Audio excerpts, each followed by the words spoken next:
Guys, balik lagi bersama Akbar CK. Semakin kemari semakin ketahuan siapa sebetulnya yang takut ke persidangan. Selama ini Roy Suryo keluar kalau katanya Pak Jokowi itu takut sampai ke persidangan. Ternyata Roy Suryo sendirilah yang takut ke persidangan. Kenapa? Karena prapit yang dilakukan oleh Roy Suryo itu nggak ada korelasinya dengan ijazah dan juga kasus pencemaran nama baiknya Roy Suryo itu, guys.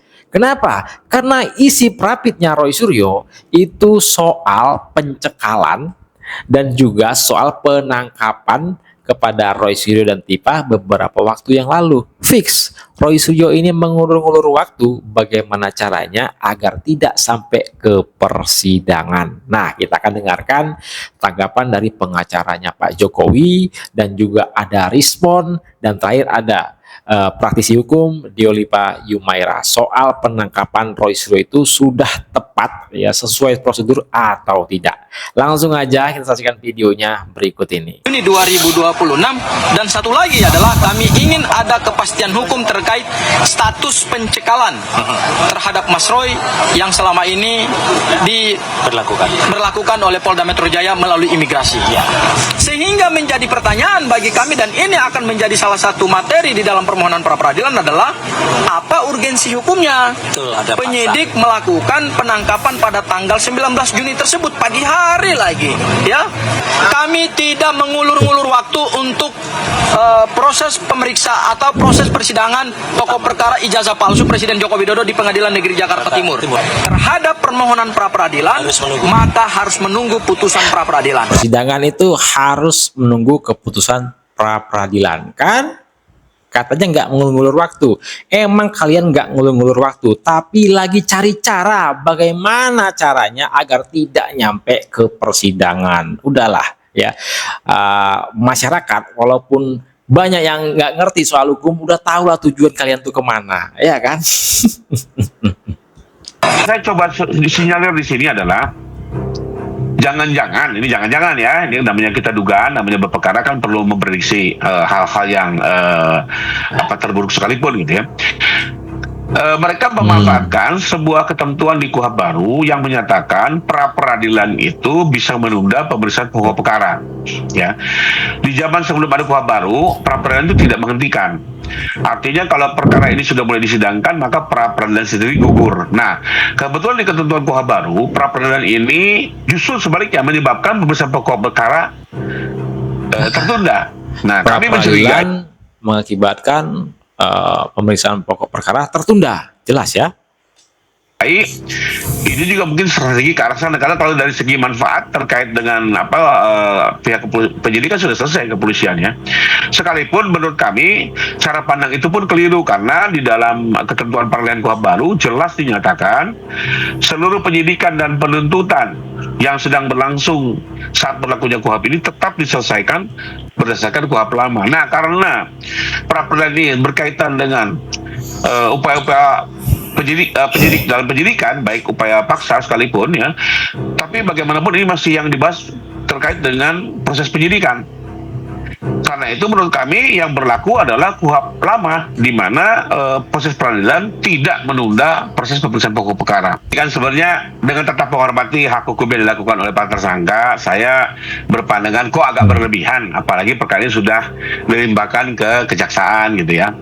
Biasanya kan orang tuh melakukan upaya pra peradilan agar upaya paksanya terhenti. Ini sudah terhenti kalau sudah dilimpahkan gitu. Nah, sehingga kami mencurigai atau menengarai ini jangan-jangan strategi untuk menunda pemeriksaan pokok perkara. Udah pasti itu. Karena di dalam pasal 163 KUHP baru itu dinyatakan karena adanya proses pra peradilan maka pemeriksaan pokok perkara ditunda sementara. Apakah itu tujuannya?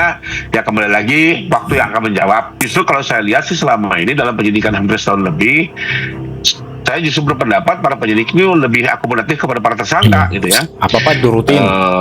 Terlepas bahwa memang situasi tersangka itu adalah orang yang sedang dituduh, tapi saya melihat banyak sekali permintaan tersangka ini diakomodatif sekalipun juga tidak diatur dalam undang-undang. Dan ini semua juga kalau saya boleh memberikan penilaian berlarut-larutnya penanganan setahun lebih juga karena pihak Polri selama ini akomodatif ya dengan permintaan mereka ya.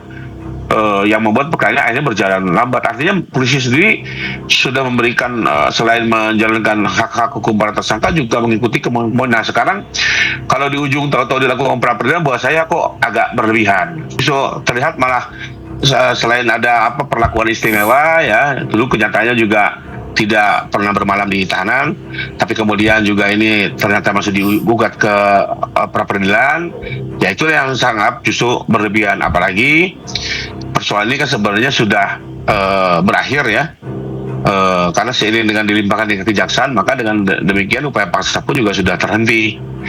Tapi tetap diupayakan. Karena itulah saya melihat kok sepertinya bukan benar-benar ingin menguji kewenangan penyidik, tapi juga ini mungkin salah satu cara untuk menunda pemeriksaan pokok perkara. Menunda pemeriksaan pokok perkara. Rapid yang dilakukan Roy Suryo itu menunda pemeriksaan pokok perkara. Oh iya, hasil sidang dia sendirian loh.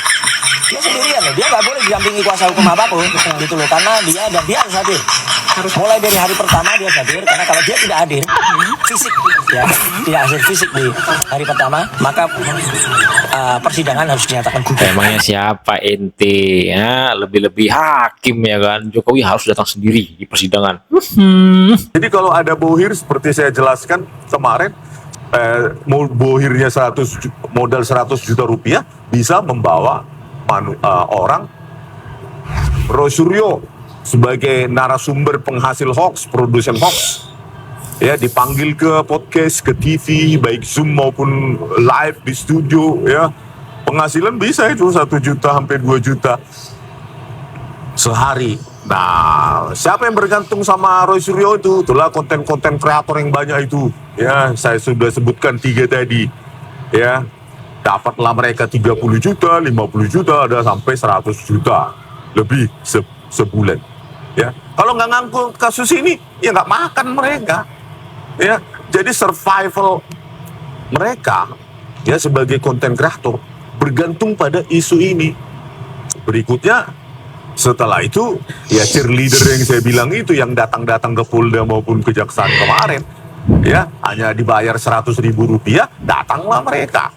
Ya, dibayar 50.000 rupiah pun datangnya mereka. Jadi kalau ada bohir seperti saya jelaskan kemarin 100.000,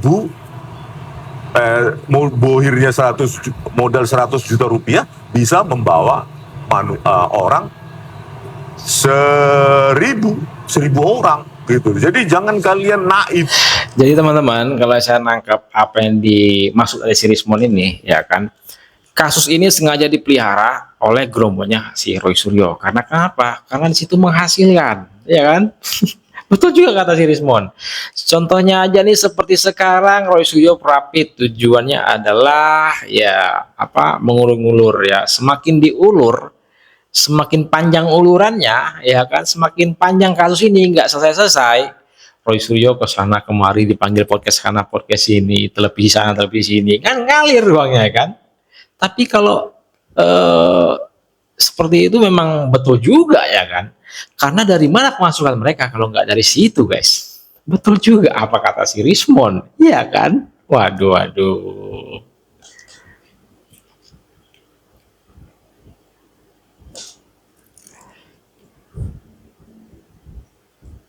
Udah P21 dan mereka juga tidak ditahan. Ya, yang lucunya ada pra peradilan ini yang ya sebagai termohon itu kan Bapak Presiden dan juga Jaksa Agung. Ya, ini mestinya mereka seperti dengan Dr. Tifa gitu kan, mencabut itu karena mereka kan tidak ditahan. Diajukannya untuk pra peradilan itu ya dengan asumsi kan mereka akan ditahan pada saat itu. Ya, jelas memang dari KUHP baru itu ya harus diselesaikan dulu pra peradilan, baru dilaksanakan pokok perkaranya itu. Yang mana lagi kalau bukan untuk bisa mencoba ya test case dulu dengan pokok perkara dari Tifa ya, mereka split. Artinya ini sudah mereka merencanakan untuk melaksanakan battle of law-nya ini dengan jangka panjang. Ya salah satunya itu bagaimana bisa menggunakan pra peradilan itu untuk memperpanjang kasus ini. Begitu, Mbak. Maksudnya butuh diperpanjang itu karena ada yang belum siap atau ada maksud lain kalau menurut Anda? Ya, jelas aja kalau kita lihat apakah mereka punya saksi ya. Bukan saksi ahli ya, kita bicara saksi. Kan dia mengatakan bahwa ada pakar pramuka dan sebagainya. Apakah mereka punya saksi? Apakah juga ada teman Pak Jokowi yang sama-sama waktu kuliah dulu itu ya masuk bersama, lulus bersama untuk menjadi saksi mereka? Itu kan suatu pertanyaan. Dan selama ini kan dia tidak memberikan suatu katakanlah barang bukti yang sahih yang dia katakan ijazah Pak Jokowi itu palsu begitu. Nah, dan kita lihat juga dari awal pun mereka ini kan tidak mau ini kasus akan langsung di persidangan. Nah, kalau gitu Bang Andi, akan suatu trial by press untuk itu. nah kalau gitu Bang Andi, tapi kan Anda dari kubu Pak Jokowi juga bilang sebenarnya pengen cepat-cepat peradilan biar pembuktian. Dengan adanya pra peradilan ini Anda merasa terganggu nggak jalan atau pembuktian kasus utamanya? Kalau kami mau jalan mau pra peradilan silakan saja. Kita tidak merasa bahwa ini harus dipercepat ataupun diperlambat. Tapi kan masyarakat umum ini melihatnya ingin segera diselesaikan masalah ini karena banyak sekali tugas-tugas pemerintah ini ya yang harus dilaksanakan dan juga diawasi oleh masyarakat gitu loh. Ya, dan kasus ini kan 1 tahun lebih. Tapi buat kita kan selalu patuh terhadap hukum. Kita ikuti saja alur permainan hukumnya seperti apa. Oke. Tadi Bung Gofur, kalau Bung Andi bilang ini sebenarnya lagi ngulur-ngulur waktu karena nggak punya saksi juga buat nantinya di sidang utama. Tanggapan Anda? Ya, tadi menarik ya dari yang disampaikan ada Andi Azwan di kalimat terakhirnya adalah kita ikutin saja proses hukumnya. Saya kira itu kalimat yang fair. Ya, artinya kalau kita ikutin saja proses hukumnya, ya berarti kita harus menghormati semua tahapan hukum acara pidana yang diatur dalam KUHP. Dan ingat loh, ini adalah praktek terbaru dalam rezim hukum acara pidana yang baru saja disahkan di awal Januari 2026. Ya, jadi saya setuju seperti yang disampaikan oleh Andi Azwan, kita ikutin saja proses hukumnya dan semua pihak juga, termasuk Andi Azwan, semua relawan dan semua pendukung Pak Jokowi, termasuk kuasa hukum Pak Jokowi dan Pak Jokowi sendiri harus menghormati semua tahapan dan langkah-langkah hukum yang sedang dilakukan oleh kami sebagai pihak yang akan bersidang di Pengadilan Negeri Jakarta Selatan untuk permohonan pra peradilan. Memangnya Bang Gofur menangkap kesan sebaliknya, tidak ada penghormatan itu? Jakarta Timur. Kenapa Mbak Cynthia? Bang Gofur tidak memangnya menangkap kesan ada tidak penghormatan sampai meminta agar proses hukum ini dihormati? Ya, kalau cara menghormati proses hukum itu adalah kita tidak boleh membangun narasi bahwa ini ada upaya untuk menghambat. Tidak. Kami sedang menggunakan hak hukum kami yang diberikan oleh KUHP. Ini bukan satu langkah yang tidak yuridis. Ini langkah yang legal, langkah yuridis, bahwa kemudian ada penundaan terhadap pemeriksaan pokok perkara, yaitu konsekuensi dari hukum acara pidana yang baru. Bahwa terhadap permohonan pra peradilan yang diajukan oleh tersangka dan kuasa hukumnya, maka pemeriksaan terhadap pokok perkara itu harus ditunda dulu sampai kemudian ada putusan final dari Pengadilan Negeri Jakarta Selatan yang akan mengadili permohonan pra peradilan. Dan ingat, di dalam ketentuan hukum acara pidana kita yang baru, kan tidak ada upaya banding dan upaya kasasi. Ya kita hormati saja. Toh pada akhirnya juga kita akan masuk di dalam proses persidangan. Tetapi hormati keputusan kami bahwa kami memilih untuk mengambil langkah pra peradilan. Terkait dengan Bu Tifa tidak mengambil langkah pra peradilan, ya masing-masing kuasa hukum dan prinsipal tentu mempunyai pengkajian hukum yang berbeda. Kami merasa ini mendesak. Ini sangat urgent buat kami. Kalau gitu saya juga minta tanggapan dari Bung Andi. Bung Andi katanya membangun narasi bahwa ini adalah mengulur-ngulur waktu adalah bentuk tidak menghormati juga. Tanggapan Anda gimana? Sebenarnya ini berjalan prosesnya sekian lama sampai hampir mencapai 1 tahun berproses sampai akhirnya kemudian P21 dan kemudian pihak Roy Suryo, Dr. Tifa dan yang lainnya ini kemudian diadakan di tahap 2 penghadapan kepada jaksa. Ini proses juga. Nah, ketika rencana penghadapan tahap 2 ini mungkin ada yang ngeyel baik di Roy Suryo maupun di Dr. Tifa sehingga akhirnya pihak penyidik polisi melakukan penangkapan. Penangkapan itu memang tujuannya supaya untuk dihadapkan ke jaksa. Nah, setelah kemudian penangkapan sehari 2 hari kemudian dihadapkan ke jaksa, jaksa kemudian memutuskan mereka tidak ditahan. Jadi mereka dilepas. Kemudian ini berproses. Nah, proses tentang persidangan itu tentunya akan berjalan karena setelah penghadapan tahap 2 baik barang bukti maupun para tersangka, kemudian pihak kejaksaan, jaksa peneliti melakukan langkah pembuatan surat dakwaan. Surat dakwaan ini kemudian diajukan ke pengadilan untuk dibuat permintaan sidang. Ya, jadi dan ini sudah diproses di pengadilan, yang kemudian jaksa yang menangani ini jaksa dari Kejaksaan Tinggi maupun dari pihak Kejaksaan Negeri Jakarta Timur.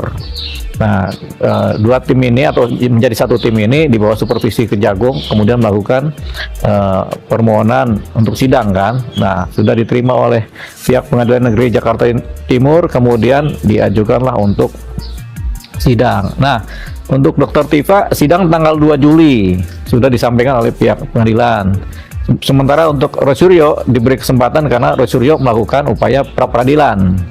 Tadinya Dr. Tifa ini mengajukan juga pra peradilan, tapi dia kemudian menarik diri dari pra peradilan. Jadi yang mengajukan pra peradilan hanya Roy Suryo, Dr. Tifa tidak. Tapi Dr. Tifa sidang lebih dulu karena di tanggal 2 Juli nanti beliau akan sidang. Nah, ketika beliau sidang ini tentunya apa yang sidang mula-mula yaitu adalah pembacaan surat dakwaan terlebih dahulu. Jadi sidang pertama adalah pembacaan surat dakwaan. Di sana itu ada para pengacaranya, ada Dr. Tifanya juga mengikuti sidang. Nah, kenapa Dr. Tifa tidak ditahan maupun Roy Suryo tidak ditahan di kejaksaan?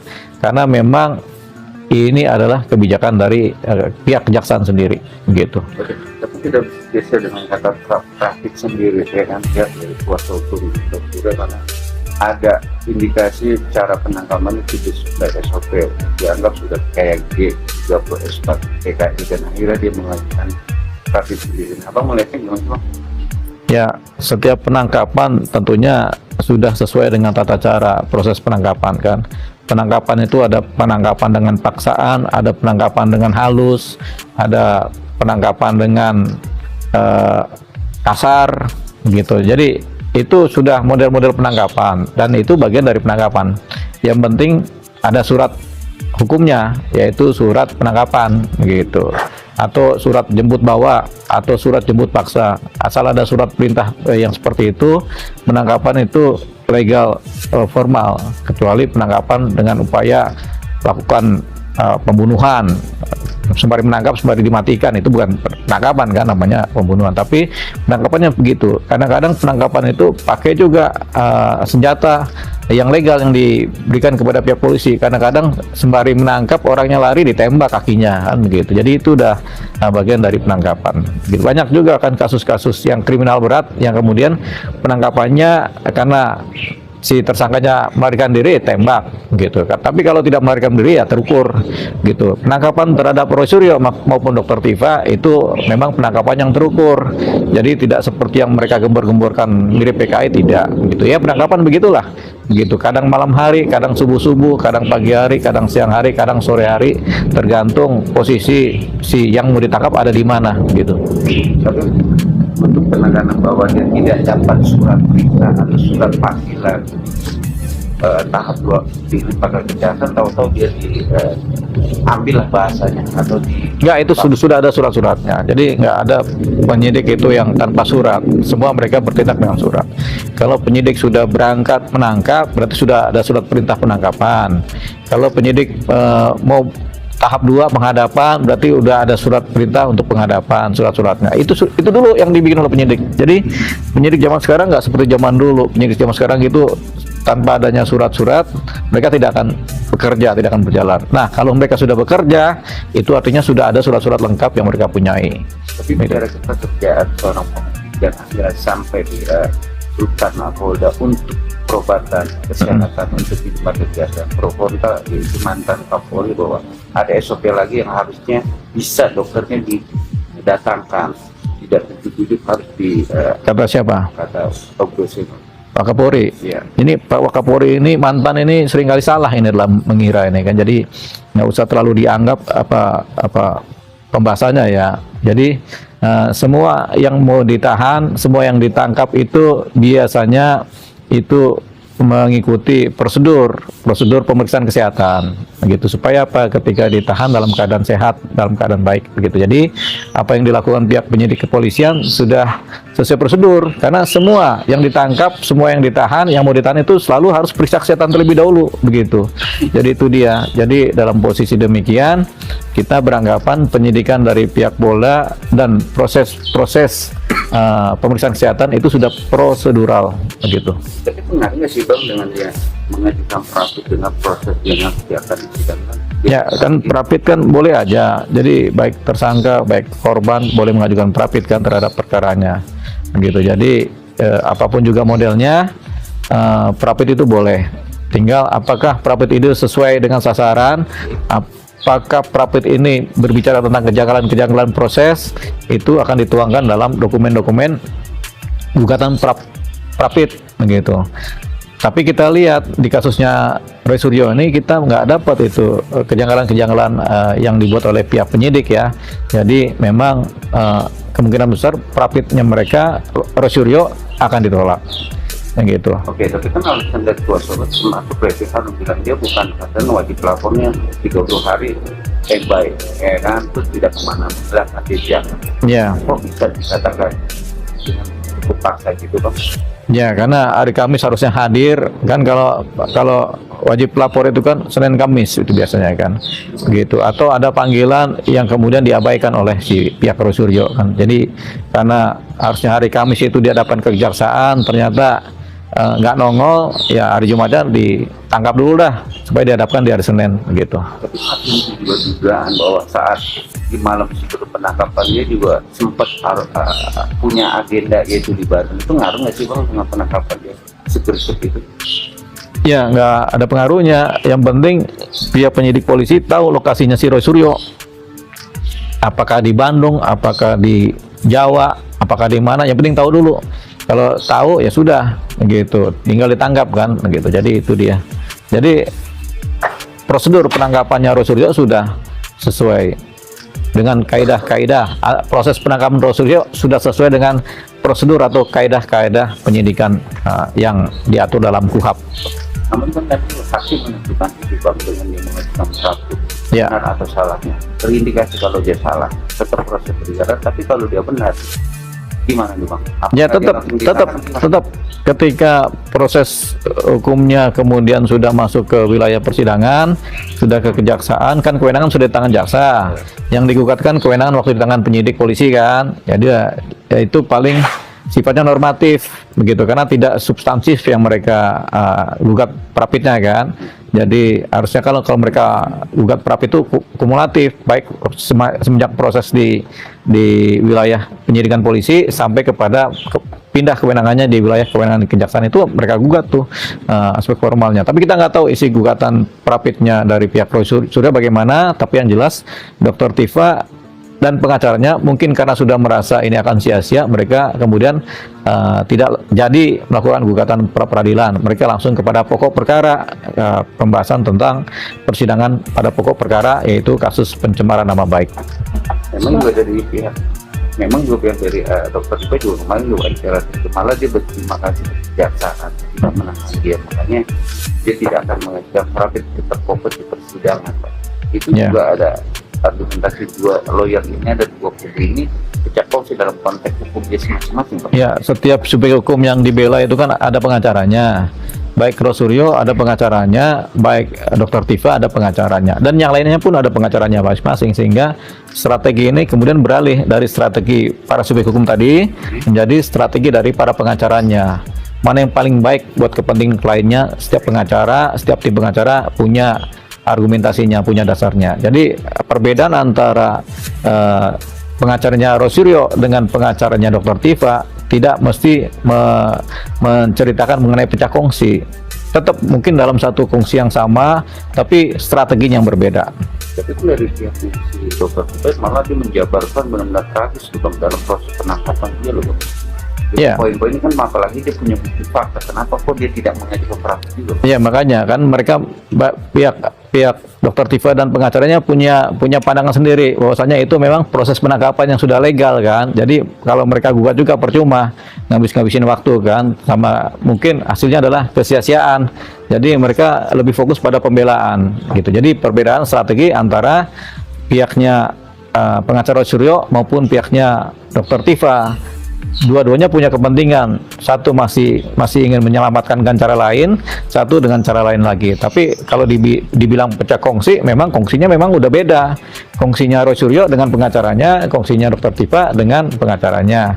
Kalau dianggap Roy Suryo dengan Dokter Tifa pecah kongsi, jawabannya belum, karena mereka sama-sama dalam wilayah yang sama, yaitu sebagai para tersangka gitu. Itu masuk strategi mereka nggak sebenarnya sih?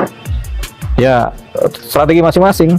Karena strategi dari pihaknya Dokter Tifa tentunya pihak Roy Suryo tidak tahu. Strateginya pengacara Roy Suryo, Dokter Tifa tampaknya tidak tahu. Karena sudah masing-masing kan, sudah ada tim pengacara masing-masing. Rapatnya juga masing-masing. Begitu. Bang, bicara Prapit, mereka kan mengajukan Prapit, Roy Suryo kan mengajukan Prapit untuk tentang penahanan yang kemarin yang Polda ya Bang. Tapi ada sisi sebenarnya yang harus mereka tempuh juga, yaitu jasa Jokowi gitu Bang. Jadi sebenarnya bicara kelayakan Bang, mana yang lebih layak mereka tempuh sebenarnya Bang? Ini kan tergantung strategi masing-masing. Melakukan prapit bagi masing-masing itu layak-layak saja karena memang hak yang diberikan oleh undang-undang. Tapi kalau tidak menggunakan juga layak juga. Jadi tergantung tingkat efisiensi sama efektivitasnya gitu. Kadang kita udah ngajukan prapit ternyata sia-sia, berarti kan nggak efektif gitu. Walaupun itu hak gitu. Kadang daripada kita ngajukan prapit buang-buang tenaga, pikiran, energi, mending kita langsung kepada pokok perkara pembelaan. Itu juga mencapai target yang efisien dan efektif juga begitu. Jadi prapit walaupun hak nggak kemudian serta-merta punya nilai guna gitu. Ini sangat tergantung dari isi dari prapit sendiri dan apa yang terjadi dalam proses-proses penyidikan sehingga diprapitkan gitu. Kalau proses penyidikan atau proses hukumnya sudah berjalan formal sesuai undang-undang, hak prapit menjadi sia-sia kalau dipergunakan, malah buang-buang waktu sama tenaga kan. Jadi yang kemudian bisa dianggap efektif efisien adalah bagaimana pekerjaan-pekerjaan hukum itu kemudian punya nilai guna, jangan sampai nilainya sia-sia. Tapi sekali lagi prapit adalah hak, bisa dipakai bisa nggak dipakai. Roy Suryo memakai haknya prapit, Dokter Tifa tidak memakai haknya untuk prapit. Oke, Bang Refli Harun juga sempat menyinggung kemarin bahwasannya ditangkapnya Roy Suryo dan Dokter Tifa pada di Polda kemarin itu sebagai bentuk hadiah ulang tahun Pak Jokowi. Nah, itu kan pikirannya Refli Harun, kita nggak usah ngikutin pikiran dia. Nanti kalau dia bilang itu hadiah buat dia punya saudara, parah juga kan gitu, malah kita pusing kan. Jadi itu semua omongan Refli lah, jadi dianggap sebagai hadiah, itu pikiran dia, nggak usah kita ikutin kan gitu. Takutnya nanti kalau kita ikutin ntar dia bilang ini hadiah buat istrinya, kan repot lagi kan begitu. Jadi nggak usah ditanggapin lah, itu Refli Harun sedang bercanda aja itu. Tapi kan momennya kan memang sangat pas ya, kebetulan memang Pak Jokowi ulang tahun gitu. Ya itu koinsidental ya, koinsidental begitu ya. Jadi sesuatu yang sifatnya memang kebetulan. Walaupun juga katanya entertain gitu, penangkapannya cuma hanya entertain. Kata siapa? Nah itu kan pikiran Refli Harun. Terlagi penangkapannya adalah film juga pikiran dia kan, jadi jangan kita ikutin. Tapi nggak apa-apa kan, Refli Harun boleh bicara begitu. Kalau ditanggapin ya kita nanti ikut pikiran dia. Tapi kalau nggak ditanggapin ya biasa-biasa aja. Jadi nggak apa-apa Refli Harun berpikiran seperti itu. Yang penting itu pikirannya dia gitu. Dan kita nggak boleh terpengaruh dengan pikiran dia gitu. Tapi memang prosedur di waktu, dari si waktunya memang tepat di hari itu atau seperti apa sebenarnya Bang? Apa memang karena mereka satu memang hari? Waktunya harusnya kan penghadapan tahap 2 itu di hari Kamis tuh, atau Senin atau Kamis, itu hari biasa. Biasanya penghadapan tuh hari Senin, hari Kamis, hari Jumat tuh hari nggak ada penghadapan lah begitu. Nah karena hari Kamis mau dihadapkan orangnya nggak muncul, ya dicari dulu nih, takutnya hari Senin nggak muncul juga, malah ribet kan. Akhirnya hari Jumatnya kan diupayakan penangkapan supaya apa, supaya hari Senin tuh udah bisa disodorkan kepada pihak jaksa, ini loh tersangkanya dan ini barang buktinya. Nah sekarang ini tugas pihak penyidik kepolisian sudah selesai, sudah baik Rosuryo, Dr. Tifa dan yang lainnya sudah berada di wilayah kewenangan jaksa. Jadi tugas penyidikan kepolisian sekarang sudah selesai. Tinggal sisa-sisa reniknya, yaitu pra peradilan yang diajukan Rosuryo yang ditujukan kepada Polda Metro Jaya kan. Tapi ini juga rasanya nanti karena prosedur sudah sesuai KUHP, akhirnya peradilannya mentah menjadi sesuatu yang sia-sia. Nah, Dr. Tifa lebih maju, dia langsung masuk ke substansi pokok perkara, di mana dia masuk ke wilayah material dari sidang yang utama. Oke, Bang, Abang kan pernah singgung kemarin bahwasannya kasus ini pasti bakal lama walaupun persidangan gitu, Bang. Apa Abang melihat dari melihat kasus ini, apa Abang melihat akan memang ini adalah strategi atau skenario politik yang diciptakan atau memang sengaja untuk 2029, Bang? Nah, ini kan proses hukum. Kadang politik itu nggak bisa pengaruhi proses hukum kan. Proses ini memang berjalan dinamis dan memang bertepatan dengan wilayah-wilayah politik. Karena politik itu kan tiap 5 tahun ada pemilu, gitu. Jadi pemilu tahun 2009, sementara ini perkara tahun 2026. Tapi perkara antara Jokowi dengan Rosuryo dan Dr. Tifa ini, perkara ini mulai sidangnya baru Juli nanti. Sementara perkara persidangan ini bisa memakan waktu 5, 6 sampai 7 bulan. Paling lama 7 bulan lah. Berarti kan sampai 2027 sidang baru putus selesai di Januari atau paling cepat di wilayah Oktober November itu putus. Nah, setelah putus, misalnya diputus bersalah dihukum misalnya. Nah, tapi kan nanti ada wilayah-wilayah di mana pihak tersangka atau terdakwa ini mengajukan banding. Mereka banding dan mereka kan tidak ditahan. Jadi banding lagi perlu waktu 4 bulan, 3 sampai 4 bulan. Ketika banding diputus, masuk lagi ke wilayah-wilayah bersalah lagi misalnya. Akhirnya di pihak terdakwa mengajukan lagi yang namanya kasasi 5 bulan lagi. Jadi 2027 akhir atau 2028 baru ini clear. Bahkan sampai 2028 pertengahan kan. Berarti menjelang fase-fase awal-awal untuk persiapan pemilu semua partai dan semua calon presiden dan wapres. Begitu. Jadi ini sifatnya sekali lagi koinsidental juga. Nah, tinggal apakah politik mempengaruhi hukum? Jawabannya tidak. Yang ada politik kemudian mendompleng dari posisi proses hukum yang ada. Jadi hukumnya berjalan secara natural, politik mengikuti apa yang terjadi dalam proses hukum ini. Mereka mencoba merekayasa keadaan-keadaan begitu. Jadi politik tidak bisa mempengaruhi hukum, tapi hukum yang mempengaruhi kondisi-kondisi dinamika politik.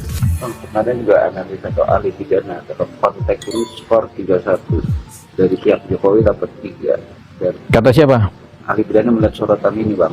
Dia dari 3 skor ini didapatkan oleh Pak Jokowi yang laporannya sampai tahap persidangan, tapi 1 untuk skor Rosuryo penangguhan penahanannya dikabul. Sebenarnya nggak ada skor-skoran. Jadi proses hukumnya memang begitu. Jadi dia berjalan sedemikian rupa begitu, termasuk tidak ditahan itu juga bagian dari proses hukum begitu. Jadi ya nggak ada sistem skor kalau dalam hukum-hukum begitu. Yang ada nanti ketika diputus bersalah atau tidak bersalah. Kalau bersalah di penjara, kalau tidak bersalah dilepaskan, dibebaskan begitu. Jadi nggak ada sistem skor. Hukum memang begitu berjalan, dinamikanya seperti itu. Tapi kalau bicara hukum berjalan dengan perjanjian atau penangguhan penahanan kan pasti ada perjanjian tidak mengulangi narasi. Kasus-kasus mengenai pencemaran nama baik pada umumnya tidak ditahan. Ketika ada kesepakatan-kesepakatan perintah-perintah dari pihak kejaksaan supaya harus menuruti jaksa, harus mengikuti proses hukum, mereka mengikuti, ya sudah, berarti kan tidak ditahan begitu. Walaupun dia sering podcast sekarang ini. Ya, podcast boleh. Siapapun ketika menjadi tersangka atau pas di sidang dan dia tidak ditahan boleh membuat atau mengadakan podcast. Jadi Rosuryo baik Dr. Tifa boleh mengikuti podcast atau mengadakan podcast. Gak cuma mereka. Zaman dulu itu ada Rocky Gerung juga waktu proses sidang juga podcast. Lasmana Nasution waktu proses sidang pencemaran nama baik juga podcast.